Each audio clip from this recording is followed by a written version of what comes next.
thank you, ma'am. With our Fire and Police Commission for Thursday, May 28th, 2026. Can we have a roll call? Commissioner Dozer? Here. Commissioner Herlinger? Present. Commissioner Hill? Here. Vice Chair Lapis? Here.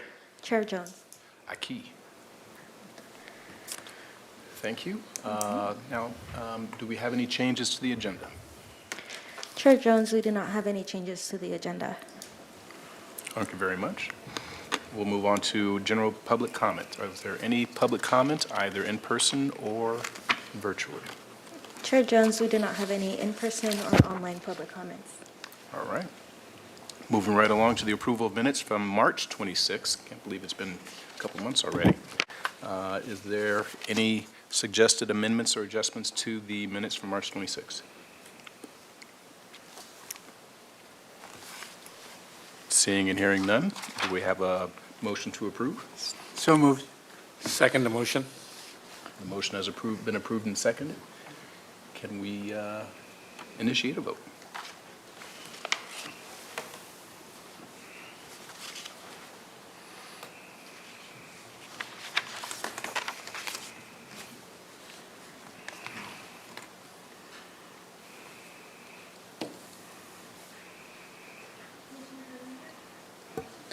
Did you lock it, Dan?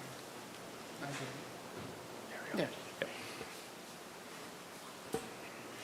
Motion to approve meeting minutes from March 26, 2026 passes. All right, thank you all very much. We'll move on to agenda item number 6, City of Santa Barbara fiscal year 2027 budget overview with fire and police departmental budget presentations. Good afternoon, members of the Fire and Police Commission. My name is Keith DeMartini, and I'm the city's finance director. It's my pleasure to start this agenda item with an overview of the city administrator's recommended budget for fiscal year 2027. So I'll be giving you kind of the overview before we talk in detail about the fire and the police department budgets. So I'm just going to open up the link, and here we go. So I thought I'd start first with what is the overall budget for the city. As you know, the city is much more than the police and the fire department. Actually, about half of the city operations are funded by enterprise funds. Those are departments and operations that run more like a business, such as our streets. Such as our water, our wastewater systems, the airport, the waterfront, even the golf course. The overall city budget is over $720 million proposed for fiscal year 2027. The general fund is about a third of that overall budget. That's what we'll be focusing on today, because the police department and the fire department are primarily funded through general fund taxes. And so that's where our focus will be today. Here are some major budget considerations that staff has been working to understand and analyze and forecast and articulate to members of the city council, boards and commissions, the public. There is some softening of our tax revenues. We are still experiencing growth in all of our taxes, however, not to the degree that we really need them to be growing to sustain our existing operation. We have implemented and are working to implement the city's strategic plan. The city council adopted its first comprehensive plan just a couple of months ago. You will see our strategic plan embedded throughout our budget document. Over the coming years, we will embed it even further. We're hoping to do more priority-based budgeting, showing key metrics of success for the strategic plan items as it relates to our budget. We also are on the first full year of implementation of the measurized sales tax measure that the voters approved back in November of 2024. I have a slide summarizing that coming up. We are working through a classification and compensation study, and so this will be adjusting a number of salaries and the classifications of our employees to make sure that they're in line with the market. There will be a cost component to that as well, and we have assumptions built into our budget around that. We are experiencing pension cost increases. This comes from the volatility of CalPERS and their investment management strategy, as well as just our members and our retirees drawing down their retirement benefits for longer periods of time, people living longer. There are many reasons for that, and so that's a real cost for our organization. The city administrator's direction has been focus on project delivery. Let's focus on the priorities and the work that we have already committed to before we go and ask council for more money or do things above and beyond that. Let's really focus on delivering. And then our reserve policy. Our reserves are really important. I have a slide that shows that as well. We have tapped into our reserves over the years to help us get through natural and other types of disasters and other events. So we continue to focus on that. So let's first talk about Measure I. Again, Measure I was a half-cent sales tax measure that the voters approved back in November of 2024. It will generate just over $15 million annually for city operations. The goal of that measure, as articulated in the ballot question itself, which was further supported by a city council resolution documenting the prioritization of those funds, was to focus on maintaining essential city services. Not about doing new things, about focusing and investing on what we're already doing well for the community. And this table here summarizes what the budget allocation is for Measure I for fiscal year 2026, which is the current fiscal year, and then next fiscal year's budget. You can see that the police department is getting just over $6.2 million annually, and that money will fund 31 police officers, and then also 3 police officers that were previously frozen due to budget challenges that we had in a prior fiscal year. For the fire department, it will fund 19 firefighters going forward. And then you can see that Measure I is also focusing on Parks and Recreation staff, adding back a couple of after-school programs, library staff, including security services and other services that were funded through one-time sources previously, and then funding for existing homeless service contracts. And then there are some new allocations that the City Council appropriated for transfers into the Housing and Homeless Services Fund, as well as the Local Housing Trust Fund. So let's talk about the overall general fund projection. This table here shows you the last couple of years of actual revenues and expenditures in the general fund, as well as a projection for our current fiscal year, and then the city administrator's recommended budget for fiscal year 2027, and then going out another year for fiscal year 2028. Through a lot of hard work by staff to implement a number of cost control and revenue generating measures, we were able to achieve a very, very small balanced budget in fiscal year 2027. That's that third line of just approximately $200,000. Most of those budget balancing solutions are one-time in nature though. So that means that sort of short of anything else happening, we will be back at doing the same process next year, trying to figure out how to balance the budget going forward. That fourth line, the reserve contribution, is really important because as our expenditures grow every year, our reserve balance has to grow with it.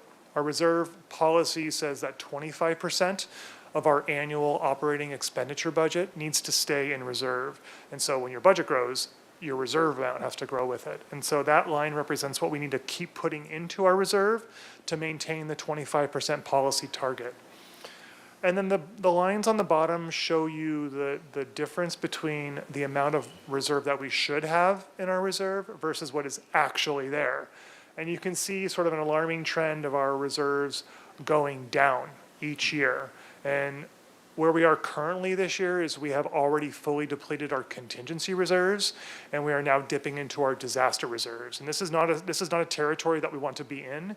We really need to focus on controlling our costs and generating revenue to increase our reserve position, because we have dipped into those reserves for many, many times over the last couple of years, and we will likely need to do so again in the future. So this is just sort of the overview of the challenges that the general fund is facing. When you put that data into a graphical representation, the graph looks like this. You can see that the gap between the revenues and the expense in those out years continues to widen. This really shows you that we have a structural budget deficit. Our revenues are growing, they're just not growing at the same rate of our expenditures. And our expenditure growth really comes from the investment in our people, the salaries that we have to pay our employees to not only stay here, to retain them, but also to recruit new employees. And the cost of benefits, healthcare, pension, and then just the cost of operating a full service city like ours, which is very, very complex. Our insurance costs are really expensive. I'll just give you one example. For us to continue to adequately insure the 400 properties that we own and operate, our insurance cost for property has gone up 20% each year over the last 4 years. None of our revenues grow at that rate. So those are real costs that we have to grapple with as an organization. I'm going to skip this slide. So now let's talk about our revenues real quick. This table here just shows you a high-level summary of our major taxes in the general fund, and then the pie chart on the right shows you the proportional amount of those taxes.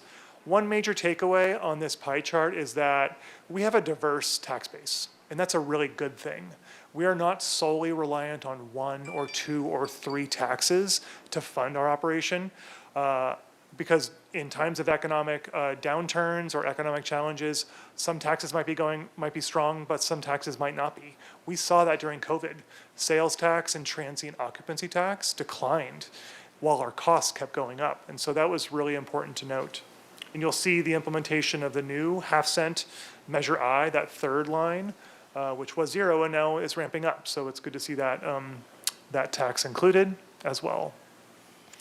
Here's a couple graphs that show some trends of our sales tax on the left-hand side and our transient occupancy tax on the right-hand side. On the left-hand side, you'll see this is a graph of the quarter-over-quarter change in our sales tax revenue. The blue line is the city of Santa Barbara. That reddish peach color line is the county of Santa Barbara, and that gray line is the state of California. And sort of the major takeaway here is that our sales tax trend in Santa Barbara is more volatile than in the county, than in the state. And so when times are good, they're really good, but when times are bad, they're not as good. This is also showing you the seasonality of sales tax. You know, sales tax is stronger in sort of leading up to the holidays. You can kind of see the seasonality there as well. Same thing on the TOT graph for average daily rates of our hotels and our occupancy. There's a seasonality component there as well. Obviously, the summer months, we have much more activity and the rates go up because of the demand. But we're not seeing as much growth over the last 3 years. It's been pretty stable. You saw where COVID we really dropped in 2020, and then it rebounded with quite a lot of fury. There was a lot of pent-up demand for tourism activity, especially when people were still feeling uncomfortable getting on airplanes and traveling internationally. People got in their car and went on a road trip and came to Santa Barbara. You can really see that in the data in 2021 and 2022. So moving on to the expenditures. Those tax revenues are invested mostly in people, right? It's the police officers, the firefighters, and many of the other essential city service workers that make up the majority of our expenses in the general fund. It's about 2/3 of the budget. And when you take out the money that we invest in capital, which is that $36 million line, which is primarily funded through the Measure C sales tax measure that the voters approved a number of years ago, it ends up being closer to like 80 or 90%. That's all pays for people. It's the people that provide services to this community.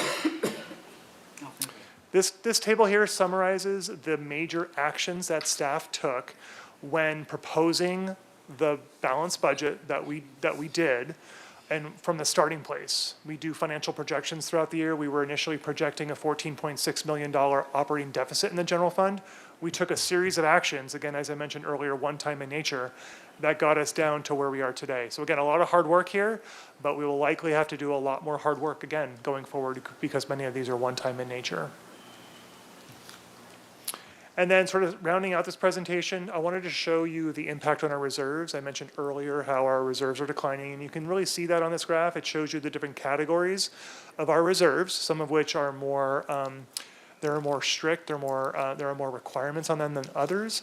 And that black line shows you the target policy level of 25% that the city council has set. And it shows you that we are far away from it, and that unfortunately that trend is declining. But because our budget that's presented before you today is technically balanced, because it's if you just take the revenue minus expense, it's basically balanced, it shows that reserve level being about the same from fiscal year 26 to fiscal year 27. Again, that's a good thing, but it's not making progress on getting us back up to where we need to be. So just I'll leave you with the schedule ahead. We have already made multiple presentations to the city council and also one presentation to the finance committee. We're scheduled to come back to city council on June 9th, and that's the deliberation meeting. And so that's where council will give their final direction to staff as to the potential changes that they want to see with the city administrator's recommended budget. They'll actually be voting on specific things for us to add back in. And then we will come back to the city council the week after that on June 16th, where we will be asking for them to adopt the budget. That concludes my part of the presentation for you today. Happy to take any questions you may have. Thank you. Thank you, Mr. DiMartini. Are there any questions?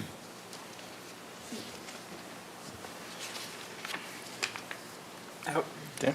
Could you go back to the slide where you had the police and fire and the positions? I'm not real clear of what you're telling us there, like the 32 Sure. positions. And are those new positions or positions that hadn't been budgeted, or what? No, thank you. Thank you so much for the question. And so Measure I was a sales tax measure that was designed to fund essential services that are existing. So they're existing positions in the police department and the fire department where Measure I will be funding them going forward. Okay. And so think of it as another revenue source that is going to fund existing staff. There are no new staff being proposed with the funding of Measure I. They're existing staff. Okay, I understand now. Thank you. Yep. Appreciate it. I'd like to follow up on that question in that slide. Just notice it may be relatively immaterial in the grander scheme of things, but why is there a decrease for police and fire from fiscal year 26 to 27 in those respective columns? You know, that's a great question. I think initially it was just how the funds were allocated based on sort of the proportional share of different, oh, I'm sorry. I know what it is as I'm looking at it. It's because of the homeless services contracts. The fiscal year 26 budget still had some residual money left in them in the one-time sources that we had to fund them in fiscal year 26. So the cost of those homeless service contracts in fiscal year 26 do not represent a full fiscal year of expense. In fiscal year 27, that is the full fiscal year of those expenses, if my understanding is correct, Barbara. And so then we had to proportionately reduce the other line items. Got it, thank you. Yeah, and Chair Jones, our tenant-based rental assistance program is funded every 2 years. So that is over $200,000 of that amount as well. Got it, thank you. Other questions?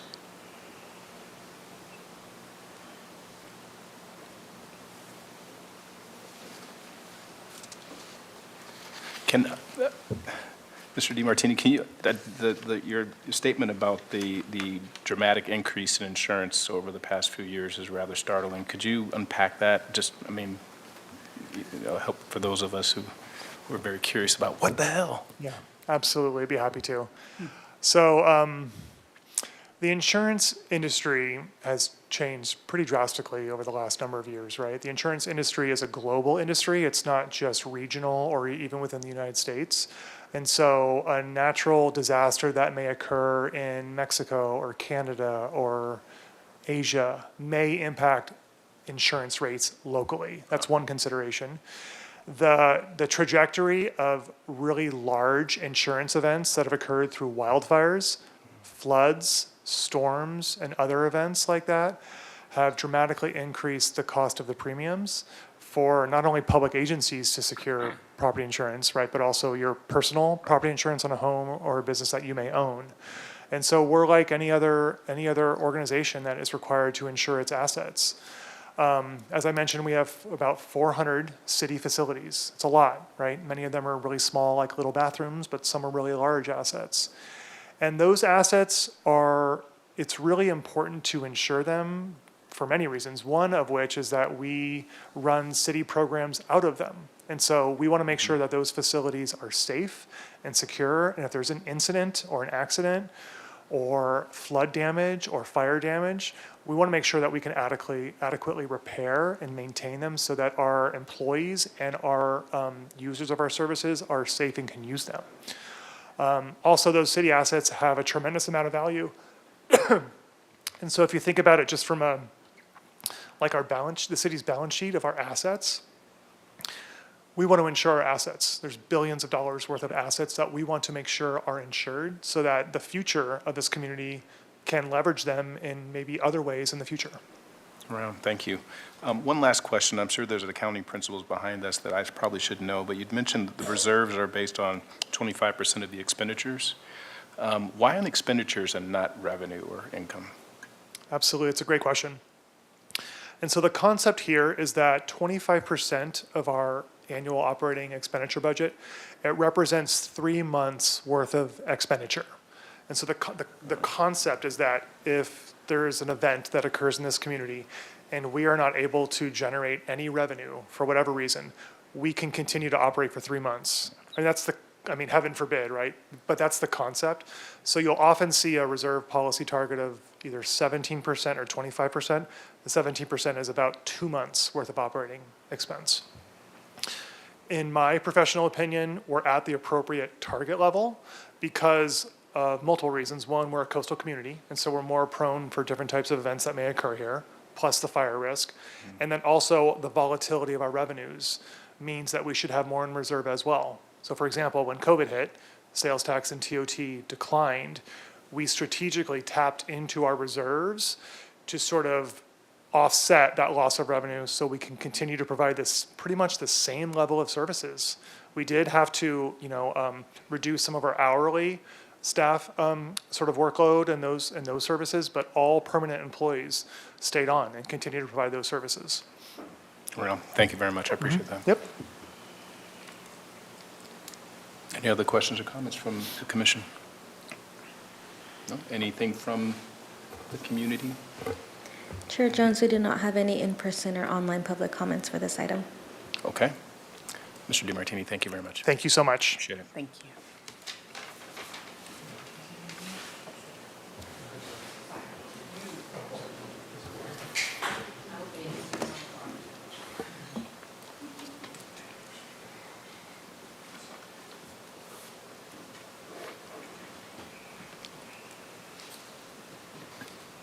Good afternoon, Commissioners. Chris Males, your Fire Chief. Thanks for spending a few minutes with us. With me is Amy Van Atta. She is our Fire Department Business Manager.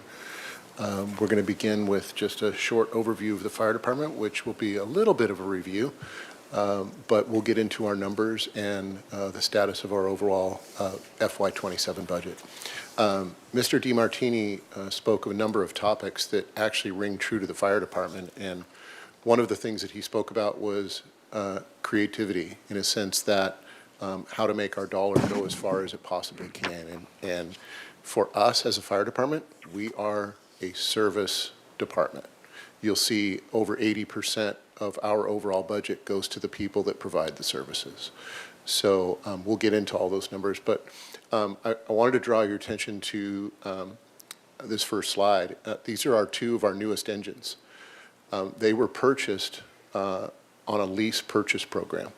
We worked with finance, we worked with Public Works, and we were able to, instead of wait to save up an entire amount of money to buy a fire engine, we purchased it on a lease purchase, which really changed the way that we pay for vehicles. The vehicles will actually be paid off in 7 years, and we're going to retain them for 25 years. So it was a really novel way for us to do business, but that's part of all of our staff working together to try to make the dollar go as far as possible. So we'll begin with Fire Department organization, which will largely be a review, department overview, the priorities for FY27, and then I'll turn it over to Ms. Van Atta, who will get into the meat and potatoes of our budget. A little bit difficult to see.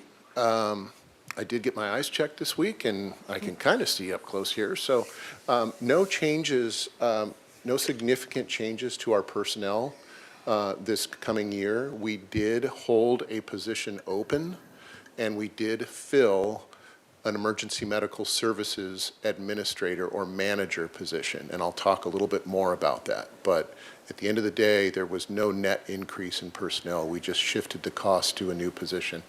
As I've talked about, the fire department is 4 divisions: administration, operations, fire prevention, and emergency services.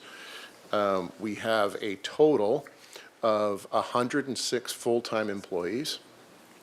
Again, the largest is in the middle. Our operations division is 89 personnel. And then you can actually take the fire prevention division on the lower right, and you add those up, and you realize those are the people that interact with the public every day. Those are the people that are responding to calls, doing fire prevention, and we have very few support personnel. I like to say that we're small but mighty. We have a very small administration staff. We do have the Office of Emergency Services, who is, you've met Stacy before, Stacy Rosenberger. I've said she's housed in our department, but she really works for the entire city. And then, don't mean to bounce around, but then in the upper right, we have our training division, 2 personnel that make sure that all of our 106 personnel are properly trained on an annual and recurrent basis. So we did not change our FTE personnel for the, or accountability for the year. Department priorities for this upcoming year. You've heard about our standards of cover study. Excuse me. Out of the standards of cover study came 9 recommendations. And after the December 9th meeting with council, we decided to focus collectively on 2, which I'll spend a little bit more time on. But we are doing a fire station location study, which is not only looking at whether our stations are correctly placed, also it's looking at the physical condition of our stations and how long they can be expected to last and what kind of plan we're going to have moving forward. The second recommendation that came out to implement was the starting the emergency medical services administrator. So this is a person that will, one single person that will oversee all of the EMS response for the fire department, which is in excess of 8,000 calls. So those are the 2 that came out of the standards of cover study right away. Department is always focused on succession planning. We really need to promote from within. This is a very, very unique city, and we need to bring our people up. We need to bring them into the department, and we want them to stay for 30 years because this is not only a very special place to work, it's a very challenging place to work. So hiring from within is the way to go. Talked a little bit about expanding EMS services. It starts first with the EMS manager.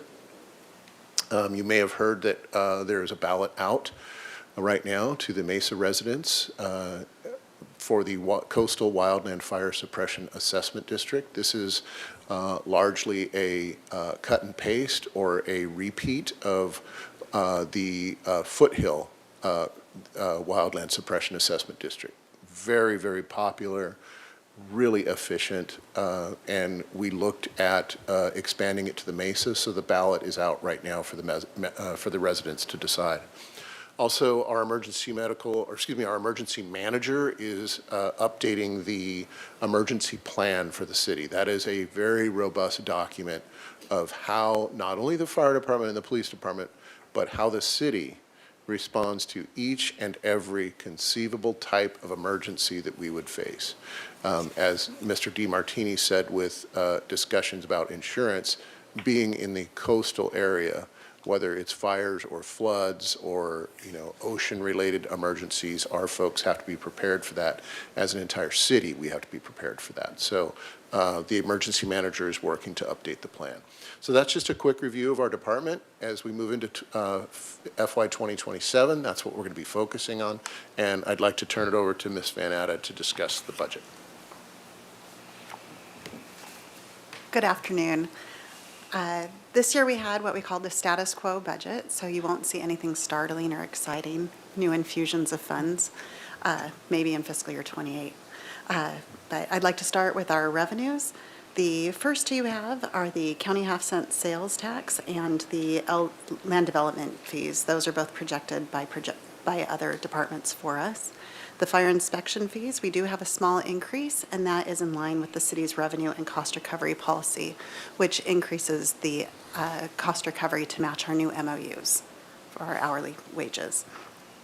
Mutual aid, we project this every year at $1.5 million, and this is cost recovery for when we go and help other agencies, cities, jurisdictions. So we will come back mid-year and we might increase that amount and we might decrease that amount, but it's reimbursement for time and vehicles that we send out to other agencies. We have our $500 reimbursements. That's what we get to refill the fire extinguishers when our public ed fire extinguisher trainings go on.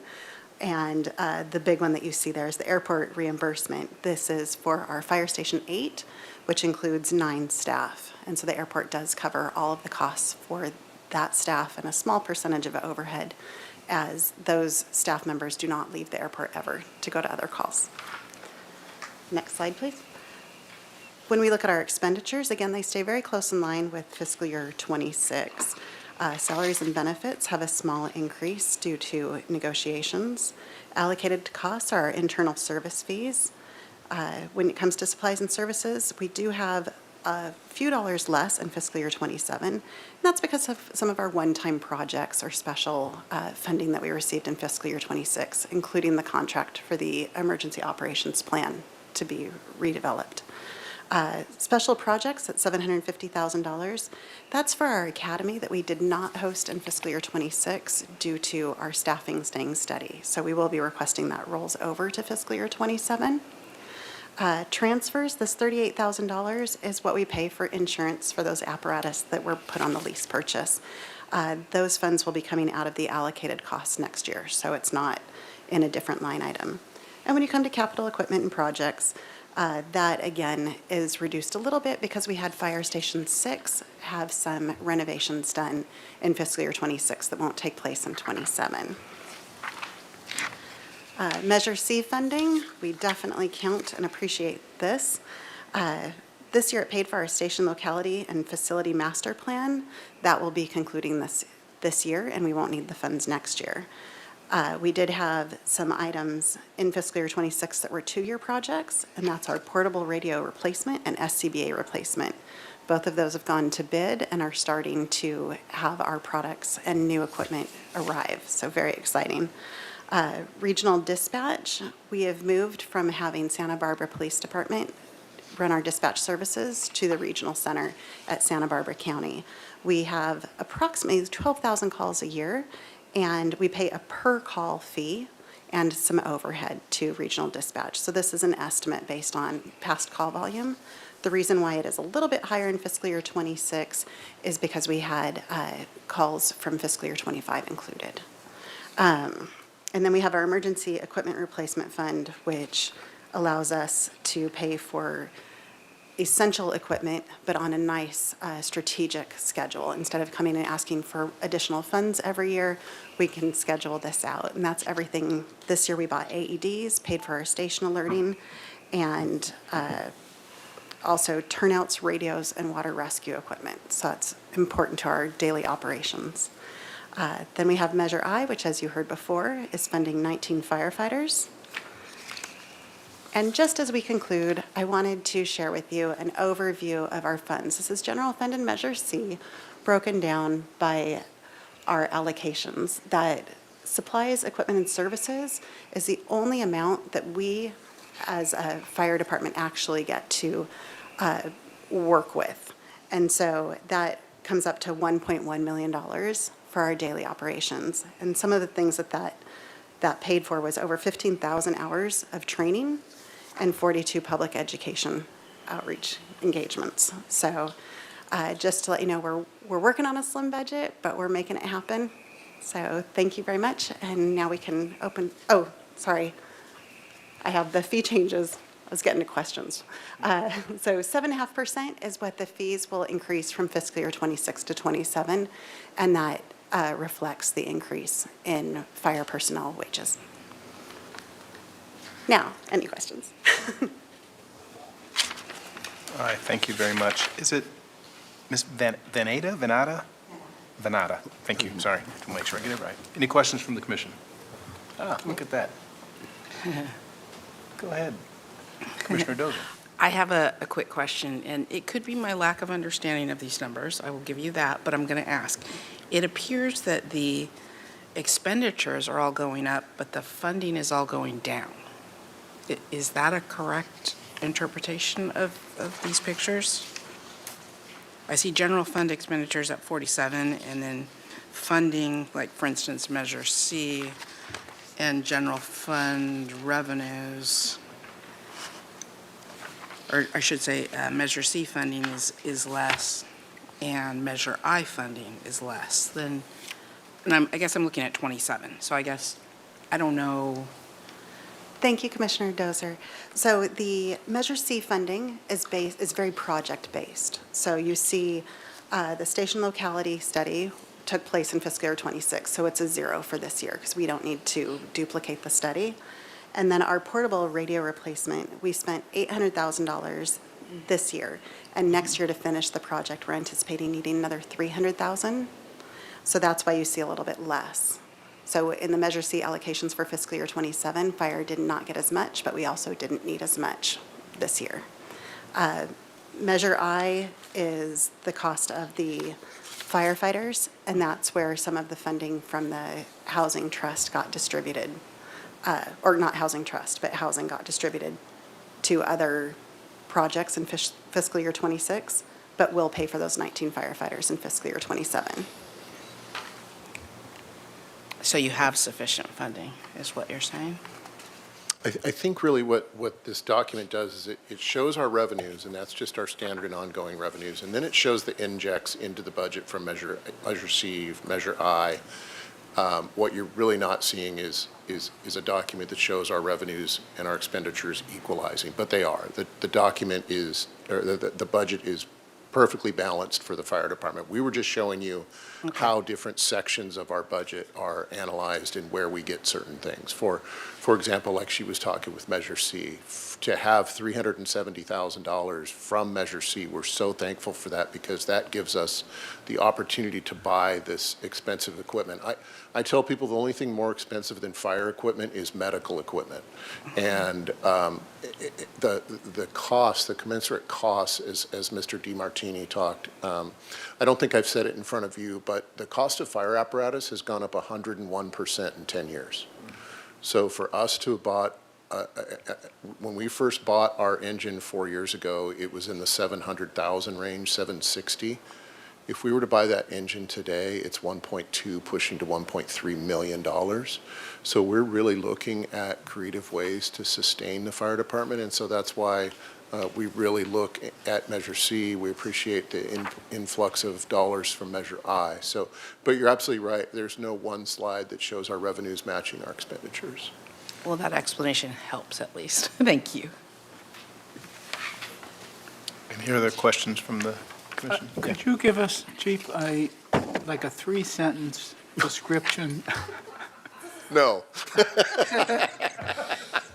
of the permit and inspection? So a permit, I understand if you're doing construction or remodeling or something, you have to get a permit from, and then is an inspection like a one-time thing, or do you have to be inspected over time, or how does that So work? I definitely can't answer that in 3 sentences, but I'll do my best to be brief.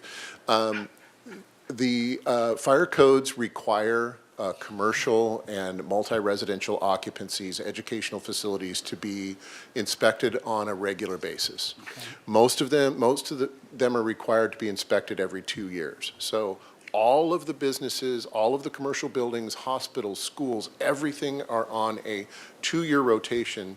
Sometimes it's our firefighters that do the inspections. They do the lower complexity ones, but our fire prevention division does things like Cottage Hospital and, school facilities and bars and hotels. We charge cost recovery for that because it is for a single business, not for the general public. We do charge a fee for that. So the permits, we're not talking about building permits, we're talking about fire permits. So for somebody to have hot work, such as welding, such as a spray booth, such as, things like that, we also charge to have those ongoing permits analyzed and kept up. So that money is, we're never going to have 100% cost recovery, but we do bill for those services. One thing that's changed a little bit is that the fire code now requires multi-residential, so apartments, to be inspected annually.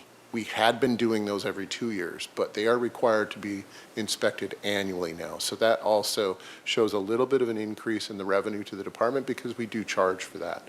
That wasn't our choice to begin annually. That was something that came down from the state. Mm-hmm. So way more than 3 sentences, but that's where that revenue comes from. Appreciate it. Yep. You betcha. Any other questions? Chief, I have a couple. These are kind of random, but you know me. So going back to slide 4 about the 106 full-time employees, you had mentioned that they are all receiving training. Are they all trained equally, or is it specific to like their area of expertise? So thank you for that question. All to their level of expertise. So everyone is trained in basic firefighting, and there's a baseline. For example, EMT. All of our folks are EMTs. They're all trained at the same level. But there are some rank-specific training that's required, such as captains have to do this type of training, battalion chiefs have to do this type of training. Largely, we try to certify our people pretty aggressively. For example, our urban search and rescue program. which is consists of high-angle rescue, trench rescue, confined space rescue, after, say, an earthquake, working to get people out of buildings. We have a great percentage of our people that are trained in that, regardless of rank. And that is a series of classes that are all pretty much typically 40-hour-long classes. So we try to send as many people as we can, regardless of rank. Take, for example, our hazardous materials team. We have an engine crew that has a firefighter, engineer, and captain, all trained as hazmat specialists, which is a significant level of training. And so that's an ongoing cost to keep those folks certified and medically cleared, et cetera. But, some of our stuff is OSHA required for all personnel, and then some stuff could be just rank specific. Thank you. And one more question with regards to slide 5. You were talking about the balloting for the coastal wildland fire suppression assessment and it being akin to what's already been established for San Marcos, yes? The foothill area. The foothill, right. Eucalyptus Hill and Alston Road, that whole area up there. Can you just, you may have done this already, so forgive me this repetitive, but unpack what is the functionality of that work? Sure, happy to do that. In 2006, the voters in that area passed this assessment. They voted to assess themselves into what was called the Foothill Wildland Fire Suppression Assessment District. So it's a special district where the citizens or the property owners, I should say, that live in that district, they are assessed per parcel, depending on one of two areas. They're in a high fire hazard area or an extreme high fire hazard area. And they pay about $120 a year. There's two different numbers. I don't have the numbers on do you know the numbers on the top of your head? Okay. It's around $120 a year that each parcel pays. They call it a single-family equivalent. So basically, each property pays for that. What they get for that is a dedicated fire inspector that only works in that area. And so that person does defensible space inspections, is regularly patrolling the area looking for any significant hazards. They do roadside chipping, so they brush back the roads. A lot of fires start right next to the road. We've all driven down the highway and you see fires that, say from a car fire that gets into the brush. So brushing back the roads is really significant. And they do about 14 miles a year of that through contractors, bring the contractors out and they brush back the roads. Also, one thing that it pays for is twice a year chipping services. So you can take all of the brush that you have and bring it out to the street, and the fire department will come and chip it up and recycle it. The programs are really, really successful in a variety of ways throughout the state. It brings in roughly around $300,000. That assessment brings in about $300,000, and it's a standalone line item in our budget. And again, it pays for the person, it pays for the chipping services, it pays for the brush clearance, et cetera. I think it's an amazing program. You annually see the results and the attention, the care and feeding that we can provide that area to really, really diminish the wildfire threat up there. So a couple of things happened. The state looked at our high fire hazard areas, and they looked at the mesa. We had already declared the mesa as being in a high fire hazard area. The state came in this last year and said, you are absolutely right. This mesa area is indeed a high fire hazard area. And so what we've done is we've responded to community requests, and we've put this on the ballot for the citizens of the mesa to decide if they'd like this self-assessment and would like the extra services that comes with it. Great. Thank you very much. Any other questions or comments from the commission? Any public questions or comments, or public comment? Commissioner Jones, we did not have any online or in-person public comments. All right. Thank you both very much.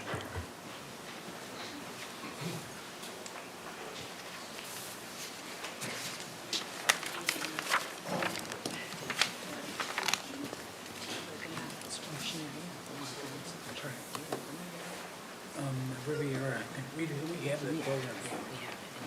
We have Put a little sticker on your mailbox to tell you when it comes to shipping. No, we got the overview, we didn't get these two. Yeah, yeah. She, Barbara sent them to us Yeah. by email.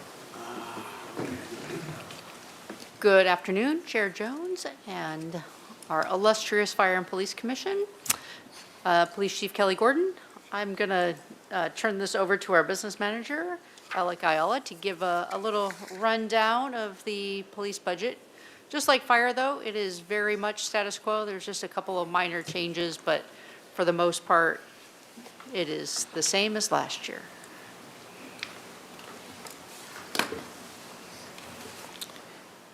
Good afternoon. Going over the police agenda, we're going to go through the department organization, department overview, priorities, revenues, expenses, and then the associated fee changes that we have for FY27. Going through the organizational chart, I know it's small, and your recommendation last year, Chair Jones, was to kind of zoom in on it. I apologize. I hope our venue is a little bit bigger so you can see it. But the significant changes are that we are adding 2 parking enforcement leads. We're doing a reclassification to our parking enforcement officers to put them as leads, and then we're hiring 3 additional parking enforcement officers as limited term positions for fiscal year 27. We have a total of 143 sworn staff with 72 professional staff, equating to 215 total staff, or full-time employees. And just a little comment on the parking enforcement. 3 years ago, we had 4. We are now fully staffed. And the point of hiring over, there's 2 points to it. It's been a very, very useful recruitment tool, so I want to point that out. A lot of them, that's why we do them limited terms, so they may not quite be ready to go to the police academy, but we feel they fit the 2 requirements, which they are hard workers and good people. They just need a little more time to grow. They may be a little young. They may have not had a full-time job before, so we bring them in, have them work as parking enforcement officers for 6 months to a year, sometimes a little longer, and then we transition them to the academy. So they're adding value to the community because they're out there issuing parking citations, but they're also growing and getting that experience. So it's been a very, very useful recruitment tool, so that's why. And we've seen an increase in parking revenue as a result, so it's a revenue expenditure. We benefit because it is more revenue than it is expenditure. And then the leads, because now with the overhires, we need those leads on each side of the week to help with scheduling and managing all of those parking enforcement officers. It's a great problem to have with a wonderful solution.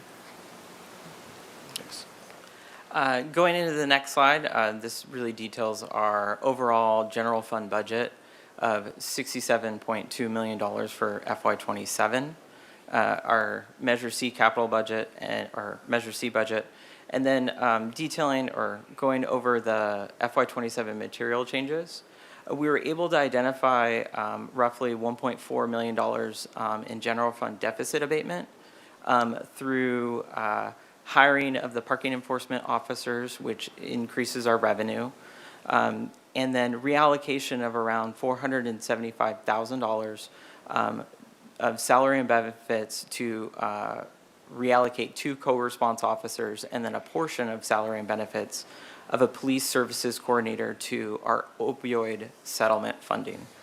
And this is part of our Tier 1 deficit abatement to kind of align with the city's goals to reduce overall costs.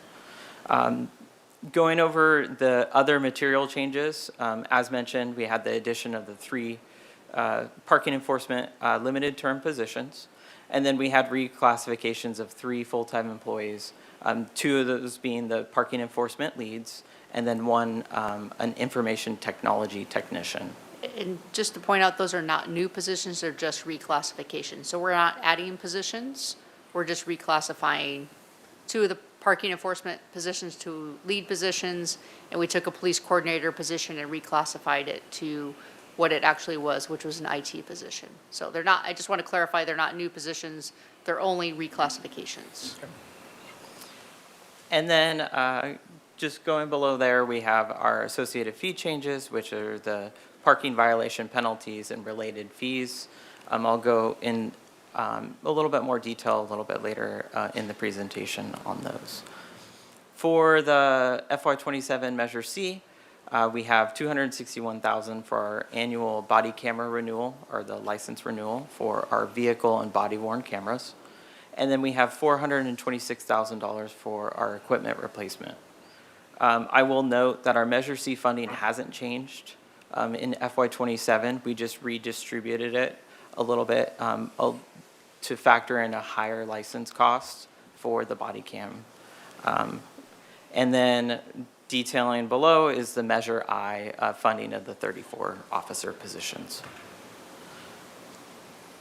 And here is the department priorities, is the implementation of our strategic plan. That is currently underway. We're in the process of doing that, and it's expected to complete towards the end of this fiscal year. And then that is going to set goals for the next couple years and then be presented to council for approval. Our hope is that we're waiting, we have not received our final report. I should receive our draft next week. Is once we have all of the pieces, we will present that in the fall, at one of the fall meetings to Fire and Police Commission before we go to City Council on that. So you will get to see it hopefully in the next few months. I have not seen the final yet, or nor the final draft, so coming soon. And then priority is ensuring the new building is being completed within time frame and parameters and specifications of the department. And then one of the larger priorities for this next fiscal year is really ensuring that we coordinate and ensure that the transition to the new building goes as smoothly as possible, and really focusing on our different work groups that are going to transition to ensure no interrupted service and ensure staff are transitioned completely. What you'll see here is a representation or our recommended budget, FY27 budget of the revenues. I wanted to just go over some of the highlights or the key items just that will catch your eye and you may have questions on, but I want to kind of just speak to them a little bit more. First one would be the fines and forfeitures. If you go down to that line, you'll notice that it increased, and that is a result of our higher parking citation revenue that we anticipate through the hiring of the new 3 PEOs, and then our parking violation fee changes that we had implemented in FY27. Going down to the fees and service charges, one thing you'll note is from the FY26 projection to the 27, I just really want to highlight that necessarily it's not that we're anticipating lower revenues. It's more in how we budget for our revenues. And so keeping it very simplistic, we don't budget for specific revenues such as training reimbursements, but we do see those come throughout the year. So for FY26, we saw a large number of training reimbursements through the Commission on Peace Officers and Standards, that we get a standard reimbursement from them. But next year, we don't have that necessarily budgeted, but we may see that as well. So I just want to kind of get ahead of that and make sure that we're not showing a lower revenue, or you think that we're showing a lower revenue. And then kind of just overall, we're seeing an overall revenue of $5.7 million for FY27. Similarly, for expenditures, I wanted to highlight kind of the key takeaways. Again, just reemphasizing that we're reallocating 2 positions and a portion of a police services coordinator position. So overall, we're seeing an overall increase in the salaries and benefits, but we're reducing it, kind of coinciding that. The overall increase is as a result of MOU salary adjustments for FY27. And going down to the allocated costs, we're seeing those allocated costs are our internal department services that we pay other departments for those internal services. And we're noticing, or seeing an increase of overall costing within those charges. For the, sorry, no worries. For the supplies and services, I did want to note that we're not seeing an overall reduction in the supplies and services, as you can see from our projections and our recommended budget. Those projections are mostly from carryovers from the prior fiscal year. So purchases and contracts that we carry over every year. For 27, we're going to see a similar action. So when 27 hits, any unliquidated contracts will carry over into that fiscal year. And then moving forward to our Measure C funding. As I kind of detailed before, we're not seeing a reduction in our Measure C funding for equipment and body-worn camera licenses between the two fiscal years, but rather a redistribution of a higher expense that we're seeing for the body-worn and vehicle camera licenses. And then below, I have kind of an example of what our FY26 projects look like for our Measure C equipment funding. Currently, we're underway with our mobile data computer vehicle upgrade project. We anticipate that it's going to be completed next fiscal year in 27. And then this year, we were able to purchase ballistic vests, ballistic helmets, and our regular duty equipment. I know Keith DiMartini kind of spoke on this. The Measure I funding, just reemphasizing, it's a $6.2 million annual that funds 34 positions within the department.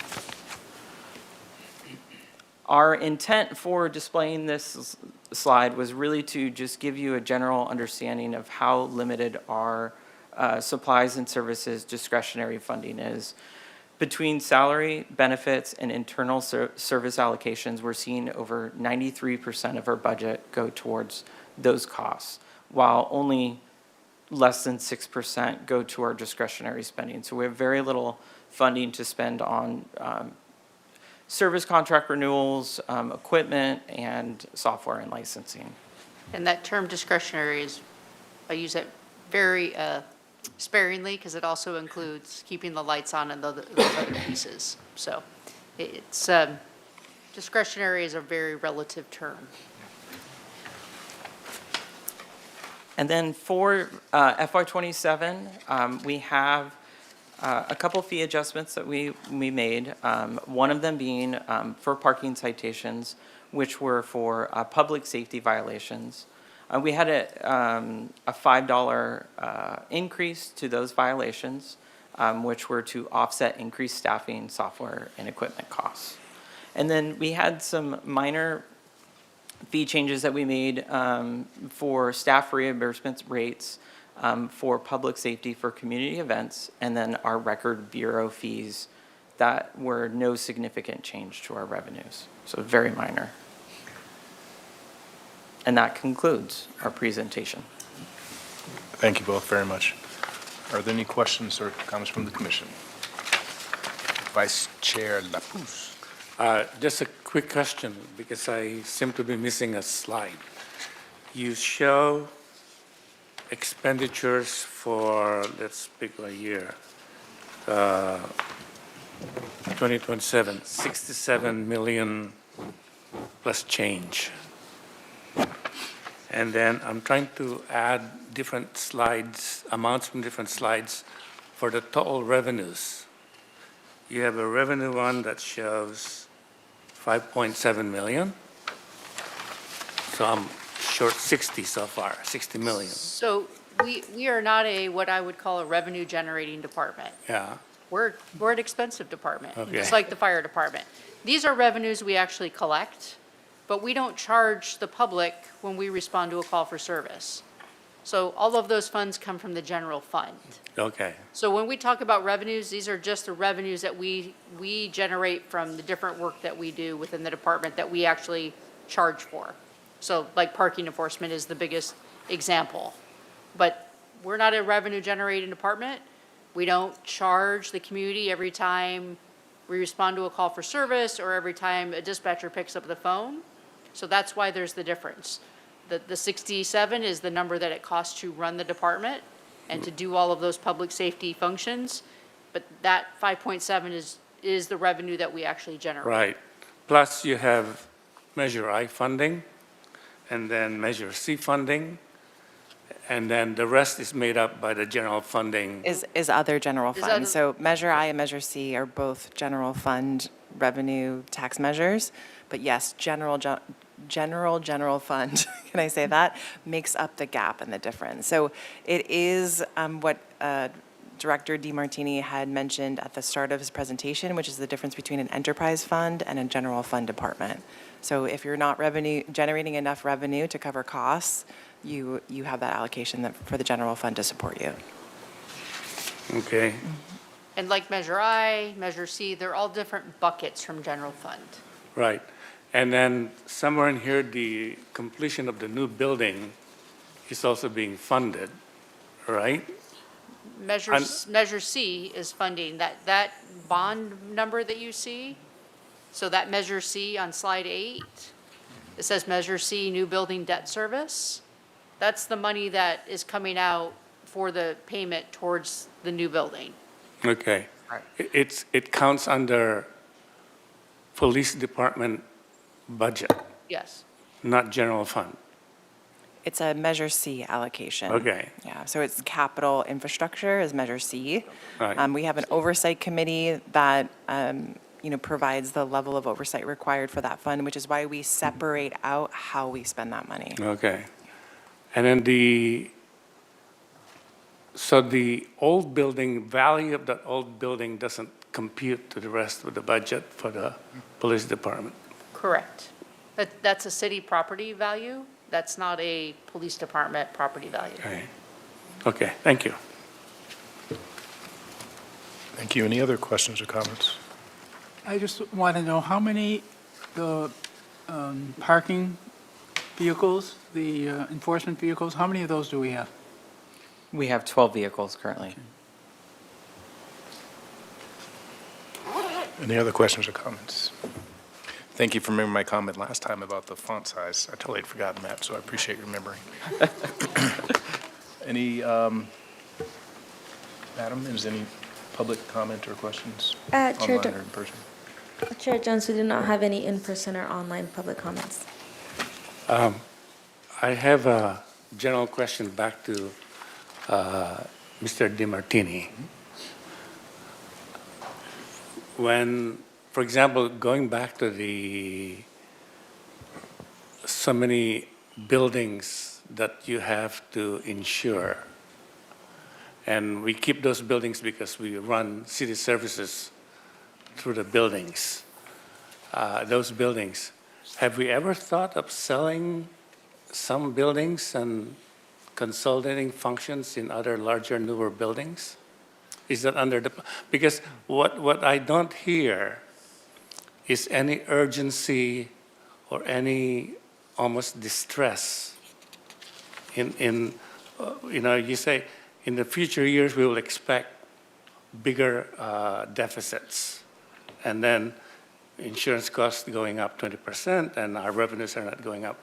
But I don't hear any distress or any really plans being considered to sell assets to make up for revenue shortfalls.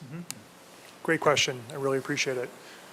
Staff fairly regularly looks at opportunities on how we can better utilize our facilities. It gets very complicated when you're talking about the use of the facility, the state that it's in, whether it needs additional repair or what its intended use is.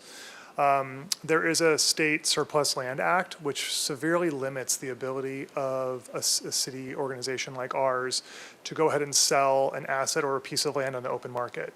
There are many restrictions to it as sort of first sort of right to nonprofit or other sort of public uses.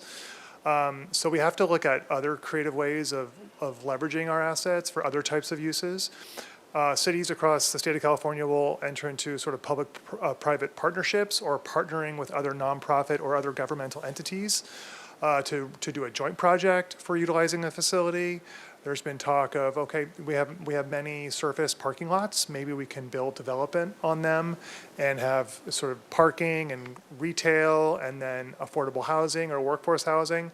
And all of those projects just take time. They take commitment, they take financial resources to implement. And so it's not that there isn't any urgency on them, it's just that the urgency and the process takes quite a lot of time. And so we will continue to look for opportunities. There are also many opportunities to monetize our existing assets. So can we run programs out of them where we're collecting revenue for those services that we perform? There's a lot of work in that area. So it's just an ongoing effort for city staff to continue working on those projects. Okay, thank you. Any other questions or comments? Okay. Thank you all very much. Appreciate all the information. Item 7, Santa Barbara Police Department Use of Force Annual Report.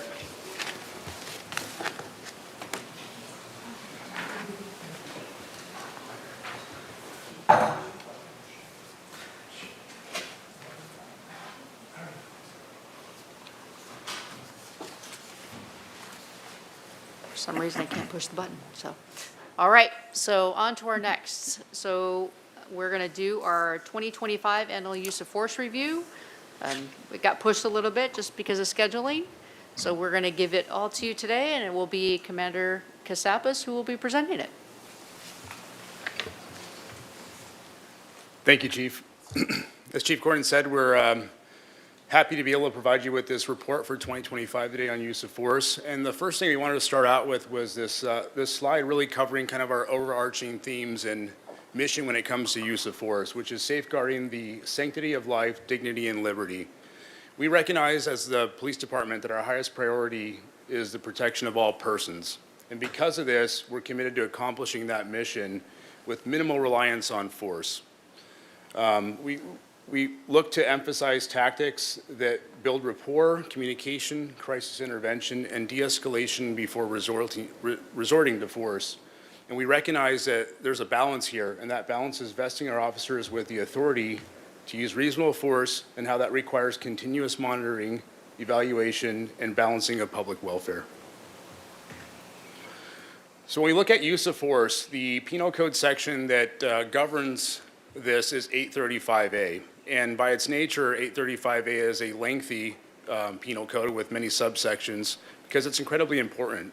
But we wanted to boil that down to a few key concepts to share with you today. Number one, use of force is a serious responsibility, and we recognize that. Force must be exercised judiciously, respecting human rights and the sanctity of life. And you'll see that theme throughout this presentation. Secondarily, specifically to deadly force is authorized only when necessary in the defense of human life, evaluating alternative resources and tactics first.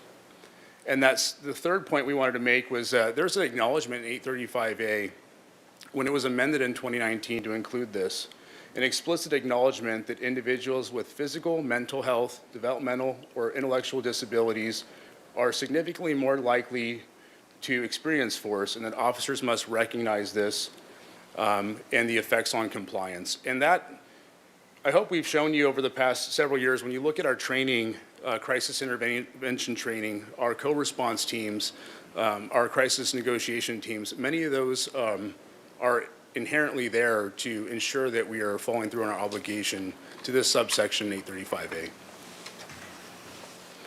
Now, looking at use of force, the constitutional, at a constitutional level, the Fourth Amendment is what we're looking at here.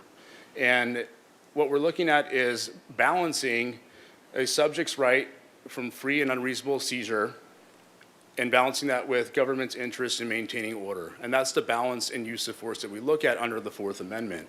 Now, the key kind of case law for that is Graham v. Connor. And you've heard things like the three-prong test or the Graham factors. This all comes from this case law, which really governs the way that we look at use of force and has since 1989. A few things that Graham versus Connor takes into consideration when looking at use of force. One would be split-second judgments. And this is a recognition that we are making judgments, or officers are, in circumstances that are intense, uncertain, and rapidly evolving, which really changes the dynamic of how that looks, decision-making wise. We're also, and we'll talk more about it in the next couple slides, we're looking at use of force and judging it based on the totality of circumstances. So not merely the moment of threat or one particular instance in it, it's the totality of what has occurred. And also, another thing that we see in terms of this balance is we're looking at it not from the perspective of 2020 hindsight. So even myself, I review all of our uses of force in my position. I've given the luxury to myself to sit down behind a computer and in 2020 hindsight, evaluate a use of force. But there's a recognition when we do this that it's evaluated from the perspective of a reasonable officer at that scene at that time. That's very important. So when evaluating force, we talked about the totality of the circumstances. Really a few factors here that become really important in that evaluation. And the primary factor really is, does the suspect pose an immediate threat to the safety of officers or others, the public or others at that time? That's a really critical factor to look at. Secondarily to that, these subject variables, and the first three there are what we would call the three-prong test for the Graham factor. So that would be the severity of the crime. Was the person actively resisting, attempting to evade arrest? We also look at factors such as the age, size, and relative strength of the suspect versus the officer. Also, any signs of mental illness or drug influence and how those might play a role in the use of force itself. And another variable here would be the tactical or environmental issues that might arise. So were there other reasonable options, force options available at that time? What was the lighting like? How about the footing of the officer, the location of the event? Were there crowds, traffic? Was the officer injured or tired? Did this use of force occur after perhaps a long foot pursuit or something of that nature? So these are the general factors that we look at in evaluating force under the totality of the circumstances. So this is recent case law. Barnes versus Felix was a unanimous U.S. Supreme Court decision that came out in 2025.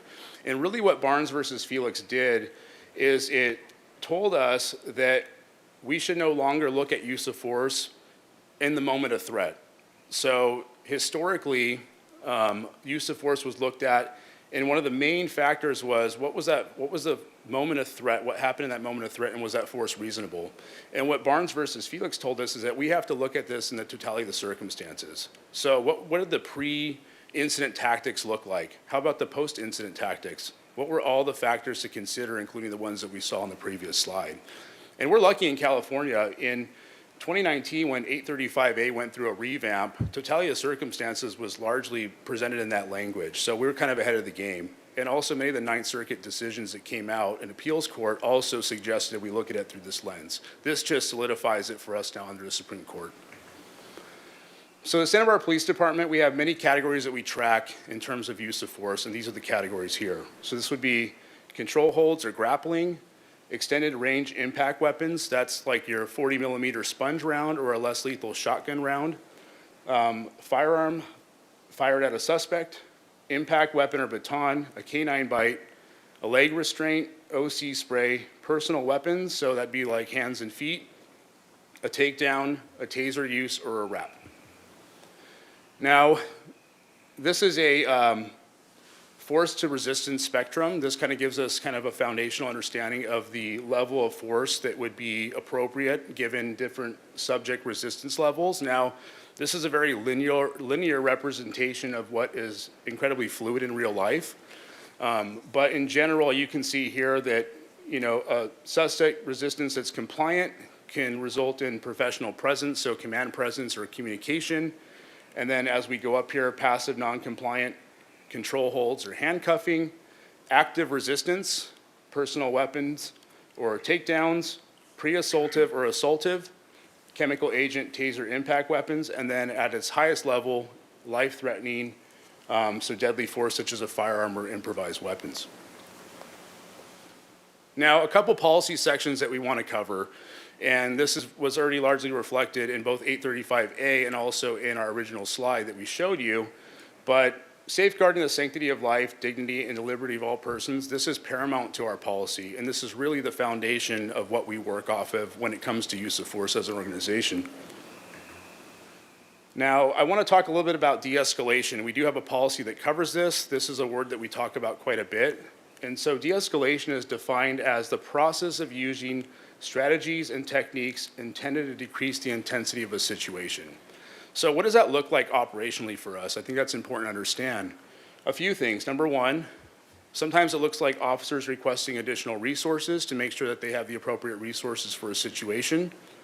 It might look like formulating alternative plans before entering unstable situations, so that pre-planning we talked about and how that plays into totality of the circumstances. And also employing time and distance tactics to increase safety.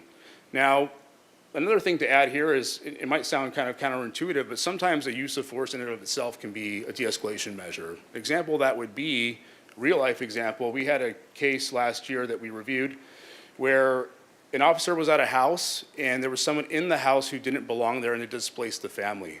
The person was having a mental health episode amongst other crimes committed. And the officers eventually, after trying communication tactics, et cetera, had to make an entry to get this person out because they had displaced a family. Well, in that moment, the person in the house was able to get a butcher knife and raise it at the officer.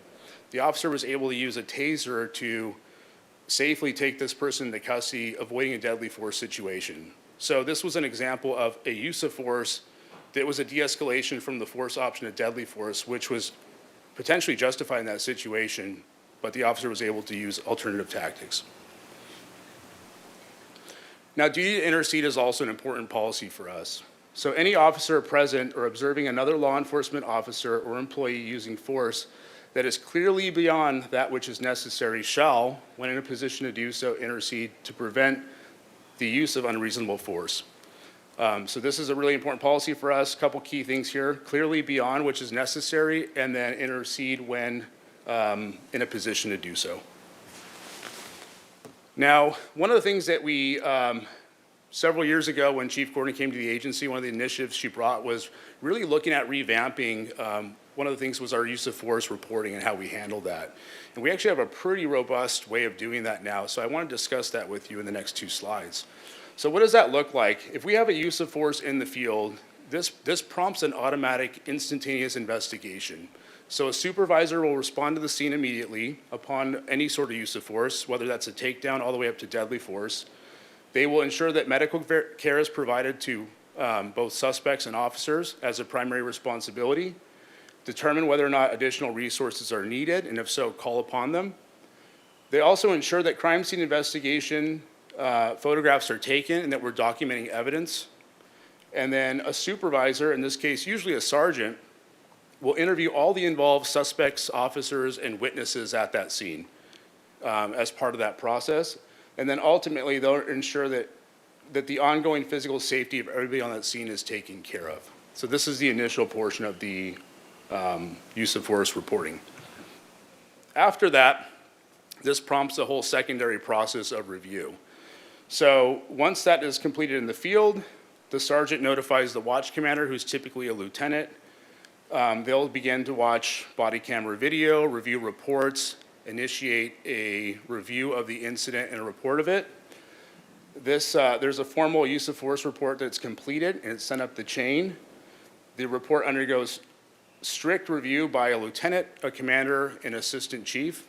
And if you see here off to the right there, there's a couple prongs that, in this area here is generally where you might get, say we see a policy violation or the use of force appears to be out of policy or something else is out of policy with it. This is generally the area where we would prompt that concurrent investigation on the professional standards side.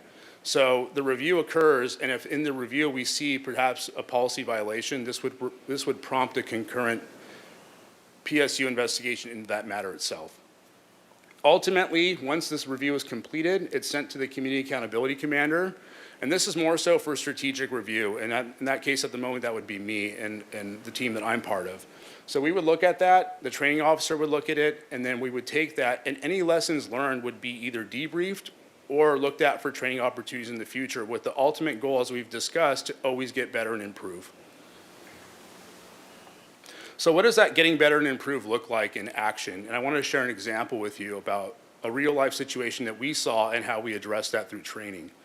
So one of the things that we saw in 2025, really through 2024, was that We identified this issue where when suspects were on the ground, they were pushing up off the ground or tucking their hands underneath their bodies. And what this was creating was a prolonged struggle that could potentially increase the injury for both officers and the suspect. And so as a training team, we sat down and we met and we said, hey, how can we improve our tactics to avoid injury to both suspects and officers and to make these situations safer faster? And what we established through our subject matter expert team in arrest and control was some techniques and tactics to do that, to safely apprehend and take into custody suspects in these sorts of situations. So once that was identified, it was implemented through training for the department. And as a result, we've seen a reduction in this sort of issue. A real life example is our training officer, Officer Duffy, who's part of this cadre. He actually saw in his review a really good example of this. He was able to reach out to that officer. He spoke with her about it. She referenced the training helping her in this regard, resulted in a commendation.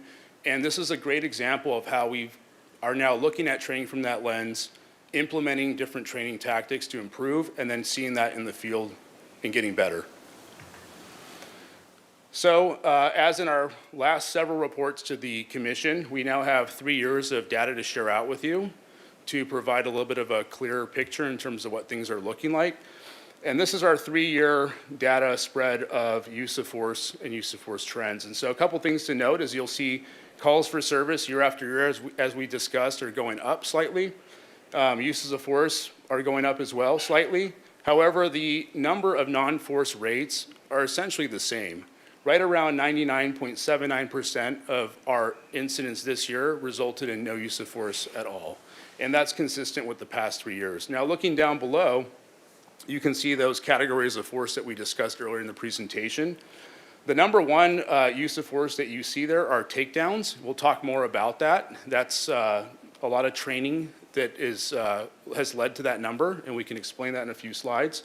Personal weapons amounted to 9 of the incident counts, 9 taser uses, 9 control holds. We had 3 RAP applications, 2 40-millimeter impact rounds, 2 leg restraints, 1 pepper spray, and no canine bites, and no impact weapons or batons used in 25.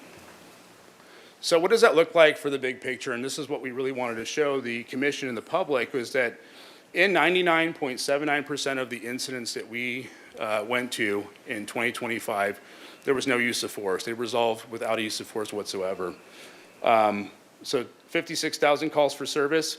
You see that number, 1,047 documented de-escalations. What that is we have a study flag. And so an officer, if they de-escalate a situation, they're able to click a study flag on their closure or let dispatch know, and we can track how many times we use de-escalation measures in our incidents. And it's probably actually a little bit higher than that number there. And again, a total of 119 uses of force. So we talked about prioritizing safety as kind of our mission when it comes to use of force. And this slide is to show you a little bit about that. So in 68 out of the 119 incidents, they resulted in no injury to the officers involved. 97% of the incidents, the officers reported injuries that were strictly low level, so complaints of pain, abrasions, or contusions. So 97% there. On the suspect outcome side, 87% of all uses of force incidents for 2025 resulted in either no or minor injuries to suspects. And that last piece there, we reported 0 serious bodily injury. Serious bodily injuries were reported to the Department of Justice. So annually, we have to report to the Department of Justice if there's serious bodily injury to a suspect. In 25, we had 0 of those. Now, back to those takedowns, which were 84 out of the 119 total uses of force for 2025. Takedowns, for us, they represent a showing of restraint. And what I mean by that is that in 45% of those incidents, the suspects in those cases showed assaultive resistance. So if we think back to that force continuum that we looked at a few slides ago, assaultive resistance can lead to a higher level of force, and a takedown was on the lower side. So in 45% of those cases, officers actively chose to use a lower level of force in overcoming that resistance. Also, 53% of the suspects were either actively fleeing or resisting in those takedown cases as well.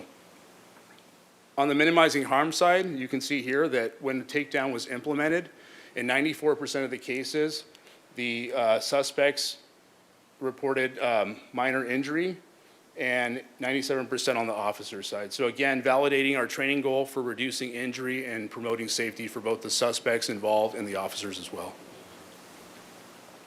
So we want to bring this all together in the last few slides. And over the last few months, we've reported back to the commission on our training for 2025 and also reports on complaints for 2025.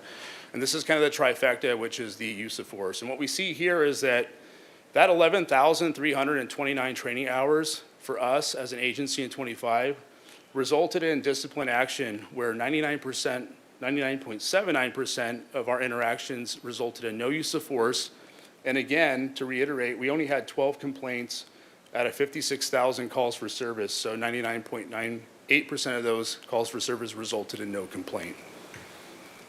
So that concludes our presentation. We wanted to end by saying that we believe that this careful and limited application of force by our police officers is not an accident. It shows our sustained commitment to excellence supported through continuous training, through internal evaluation, and what we believe is our uncompromising auditing of these to be better as an organization. So with that, we'll conclude this presentation and open up to any questions or comments. Thank you.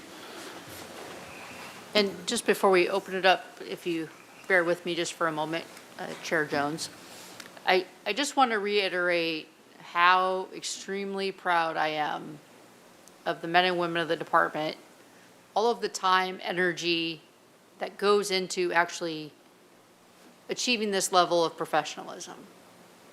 And the fact that when we do have a use of force that's out of policy, it's actually coming from our immediate supervisors that are addressing those issues right away. And there is the auditing, there is the self-reflection piece, there is the commitment for officers to want to do better. You know, we just did a training, and we're only required to do ARCON, which is hands-on arrest and control, once every 2 years by post standards. We now do it annually. And we just did that in the last 2 weeks. Now Officer Duffy does training surveys and gets that information back to also build the officers' feedback into the training, what worked, what didn't work, what they want more of, how that made them feel more comfortable, how they feel more equipped, because there is a direct relation to be able to handle these situations based on the training and based on the expectation. You know, I watched a use of force video from yesterday that just occurred where literally someone was coming at one of our officers yesterday with a knife. The officer never fired his firearm. He backed up. It could have very well ended up in an officer-involved shooting, but it did not. A taser was deployed and deployed effectively. There were no strikes thrown. There were no kicks. There were no punches. There was taser deployment. The suspect went down to the ground and was immediately handcuffed. You know, it shows a great deal of restraint when you're in that type of chaos to react in this type of situation. So I just want to give credit. We are always looking for continuous improvement. We are by no means perfect, and we always look for ways to be better. And we don't, you know, we're not sitting here saying that we always get it 100% right. But I will say, and will continue to say, I'm extremely proud of the work of our department. And it really shows in these numbers, because it's not just in one number. It is in all the numbers. And despite staffing shortages, despite all of the different demands being placed on the department, the men and women still show up every single day and give their best to our community. And I'm so proud of that. And I'm just going to take this opportunity to really highlight it, because I think everyone needs to hear it over and over and over again. Thank you both very much. Any questions from the commission? Vice Chair Lapousse. Simple question. What is a RAP? Thank you.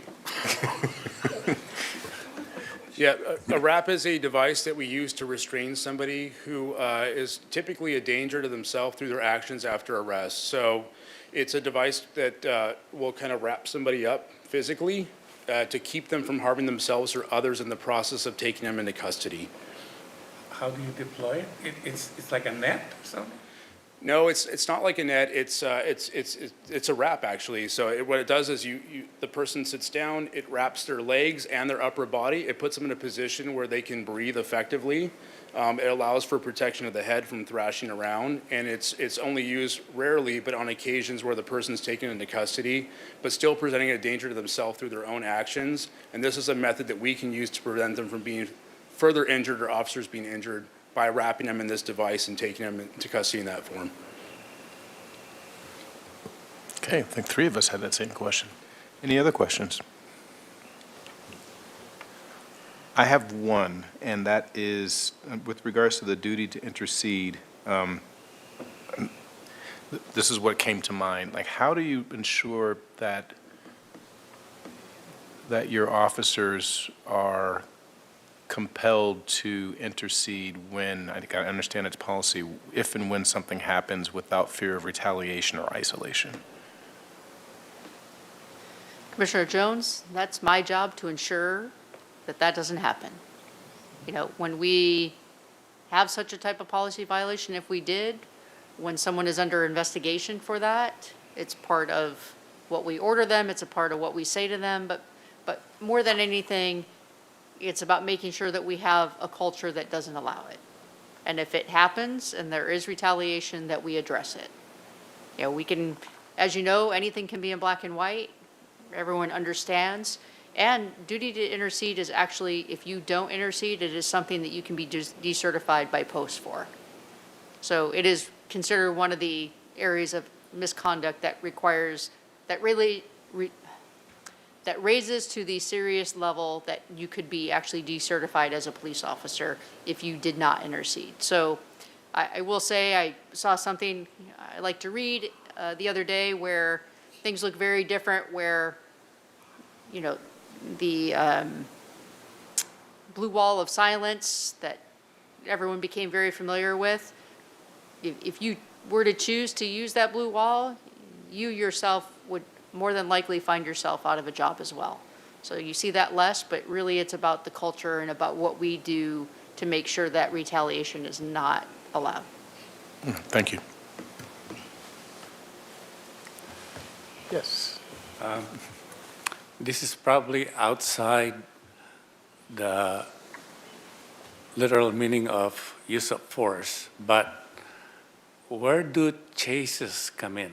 Foot chases, car chases?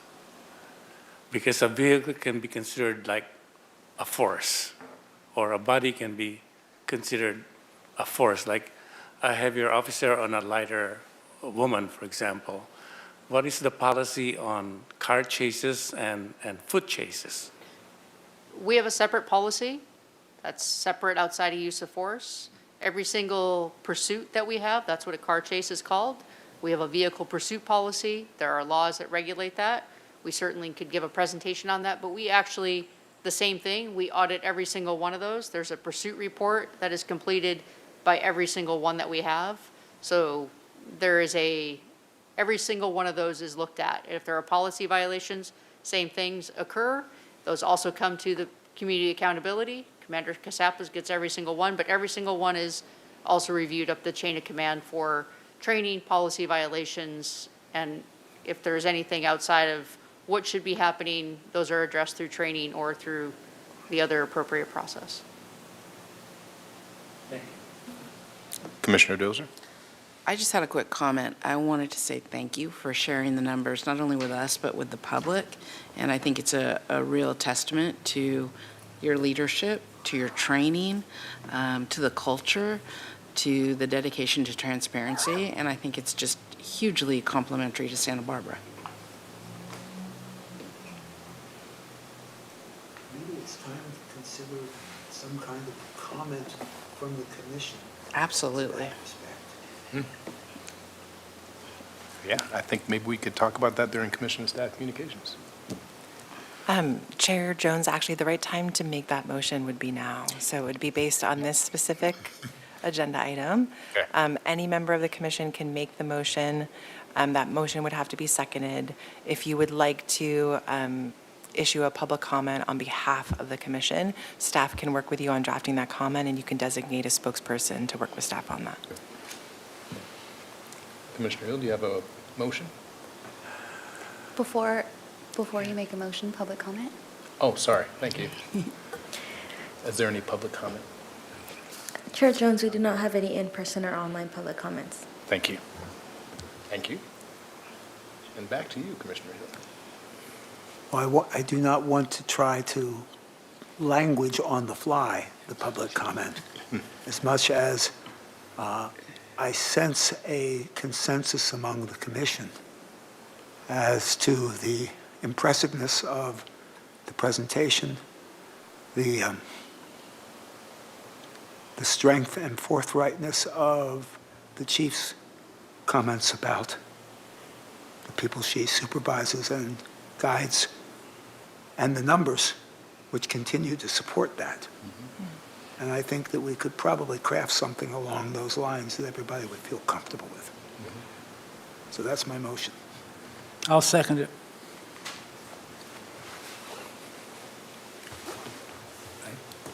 Go ahead. I think the other kind of added language to that is, I think we really admire the focus on de-escalation, like it was in the beginning part of your presentation. And also, and I guess this was where I was going with foot chases and car chases, restraint. You know, you don't really have to go after, because today, in this day and age, there are many ways to find a suspect, a car, and so forth. So I'd really like to the spirit is the de-escalation part, which I think in many ways contributes to that number that we see the department achieve through 3 years. So, Commissioner Hill, since you made the motion, just for a point of clarification, does your motion include, as Ms. Anderson suggested, working with staff to formally craft this? I think that would be a good idea. Okay, just want to be clear. Okay. So we have a motion and it has been seconded. Second that motion. Commissioner Hillinger's already seconded. Oh.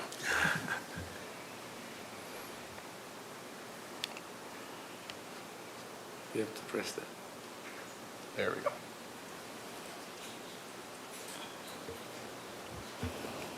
Motion to draft a public comment for the item, for the presentation regarding the item 7, Santa Barbara Police Department use of force annual report passes.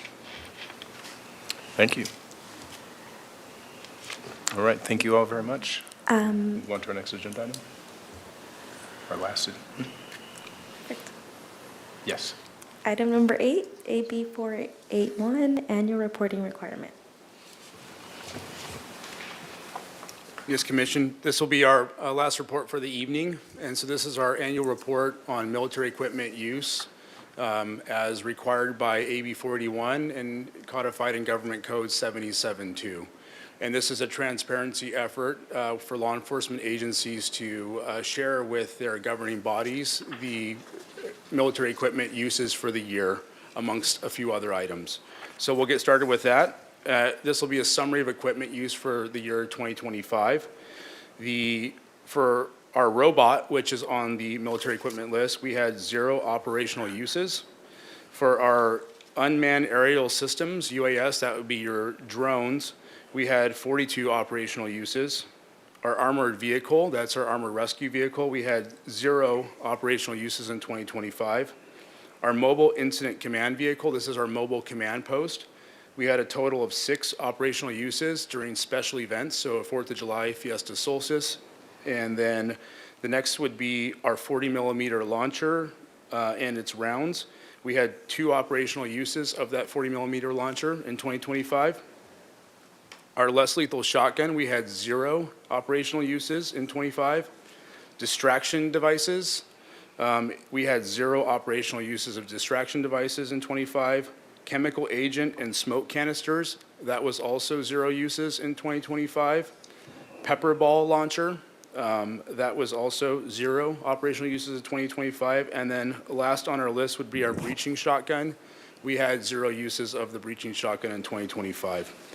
To fulfill the requirements remaining for Government Code Section 77.2, we had no complaints or concerns that came in regarding our use of equipment in 2025 relative to this section. There were no reported violations of Santa Barbara Police Department Policy 707, which is the policy that governs the use of military equipment.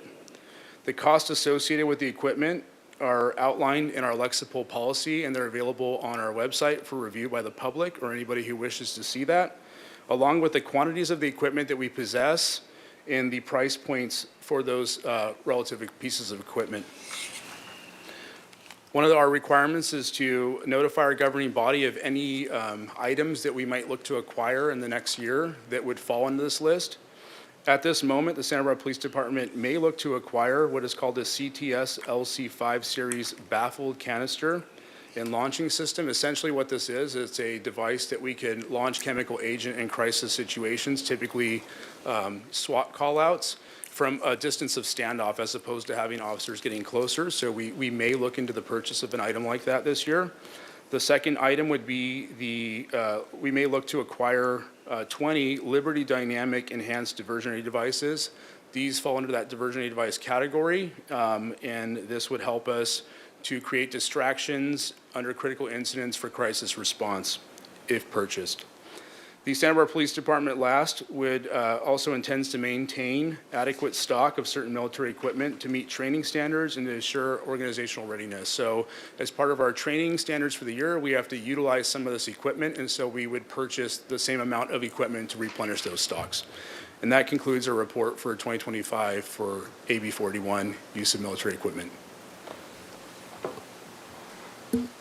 Thank you. Commissioner Hill. Recognizing that there were some recent meetings talking about surveillance and other aspects that were not pertaining to the use of military equipment, but can you outline to some extent the uses of the essentially drones during the course of the year? Yeah, absolutely. That's a really good question. So we do have a drone program. Our drone program has a comprehensive both policy and operational internal policy that governs our use of it. Drones, we recognize as talking about like the mission of our UAS program, the number one thing is to safeguard people's rights to privacy under the Fourth Amendment and to ensure that we're not having government overreach in terms of surveillance or utilizing that inappropriately in our city of Santa Barbara. And so that's outlined both our policy and our operational guidelines. All of our drone uses are for public safety reasons. They go through approval all the way up to the commander level, and they're tracked. They're tracked through after-action reporting. They are tracked through numerous data collection items that we have at our agency internally for the purposes of ensuring that they're within that policy and that we're not overstretching that Fourth Amendment or intruding on people's rights to privacy and its use. Could you just give us a simple example of the use of the drone? I'll give you just a recent example. We had a missing elderly with dementia. The drone was deployed, trying to help us assist find that individual. Second example, we recently had our officer-involved shooting. The drone was put so that photos of the scene could be taken. When we have something like Fiesta or 4th of July, that's where we use a lot of the drone, is during those special events, because it is the quote-unquote multiplier, where instead of needing 50 officers, you can have 5, because you now have a greater view and greater eyes. We've had it at Fiesta where we've had someone have a medical emergency, and that drone is the only way that we're able to actually get paramedics or fire in, because the drone can see exactly where they are in the crowd, because you're looking for the person that's clearly in distress. So those are just some examples of recent deployments of the drone. Is it used in pursuit of a suspect? It can be. It could be used if we have a containment, so a perimeter where we're looking for someone. We can use it for helping us to search. our SWAT team can use it. We have interior drones that could be used to search the interior of the house versus sending an officer in. There's a various different number of uses for that. Those are just more rare, I guess, for lack of a better term. I don't think I just used proper English there, but it's late in the day. But typically, a lot of what we use it for is those special event pieces. Thank you. Thank you for that question, Commissioner Reel. I had the same question. Any other questions, comments from the commission?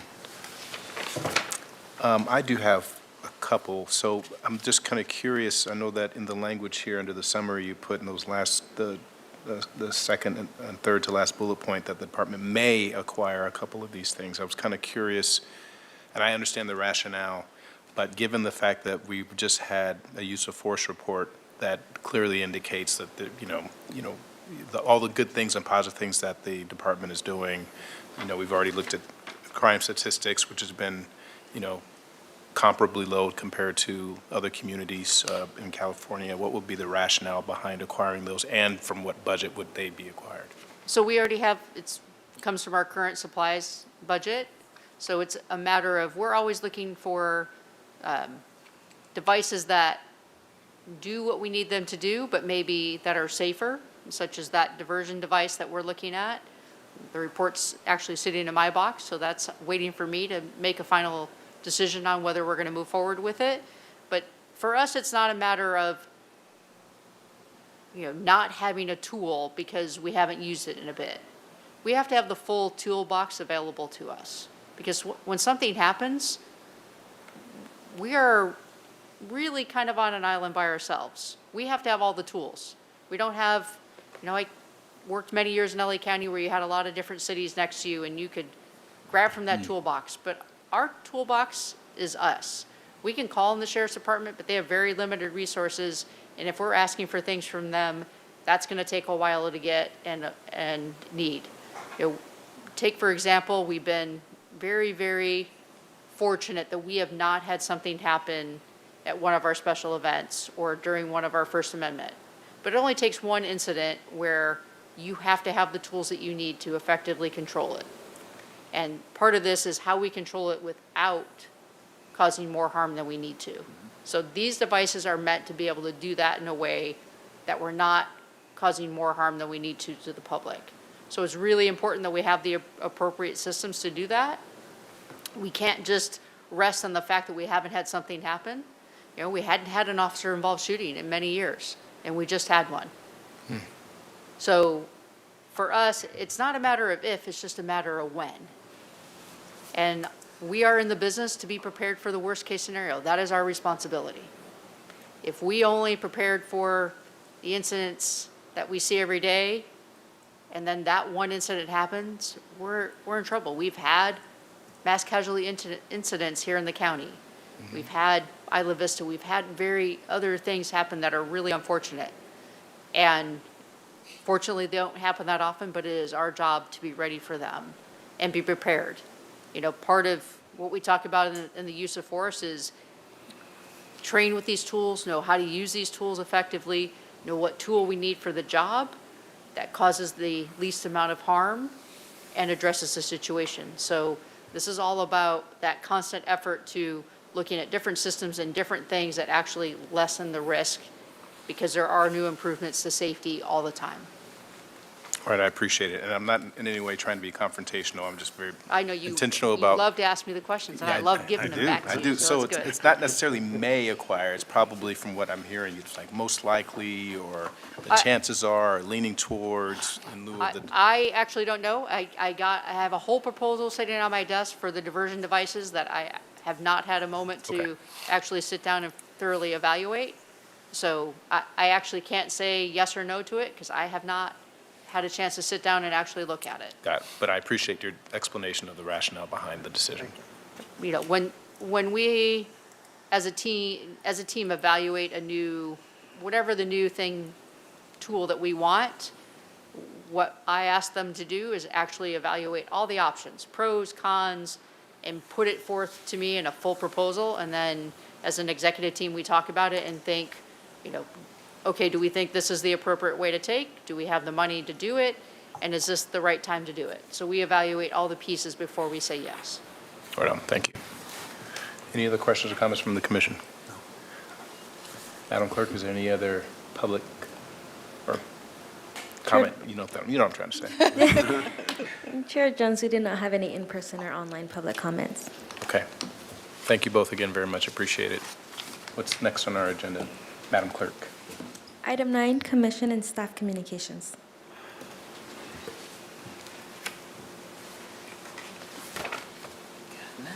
You got nothing? Nothing? Y'all just want I'll to just- get out of here, that's what it is. I just report that I participated on a panel, interview panel for promotion to lieutenant Oh, yeah, this past month. right on. And your tour of the Regional Fire Communication Center. that you had Oh, this that's year. right. Yeah, yeah. I think everybody was very impressed by that. And good to Yeah. see the chief over there, giddy as a school kid. And this, and this, and this. Okay, next on our agenda, we actually have a new agenda item Yes. before adjourning. Item 10, commission liaison report.